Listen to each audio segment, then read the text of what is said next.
असीम, आज आप global level पर खुद को रिप्रेजेंट कर पा रही है, तो इसके पीछे किसका हाथ है? क्या आप अपने ऑडियंस को बता सकती है?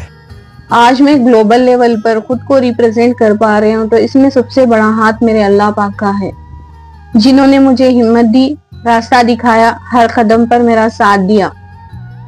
दूसरा मेरे पापा का, जिन्होंने हर कदम पर मेरे मुश्किल वक्त में मुझको साथ दिया और मुझ पे भरोसा किया। मेरे फादर ने मुझे हर वक्त मोटिवेट किया।